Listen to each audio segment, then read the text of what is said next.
matatag.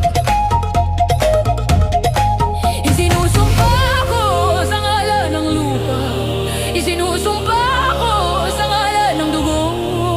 Walang kasalanan, ako'y tatayo hanggang sa huli. Ako'y totoo.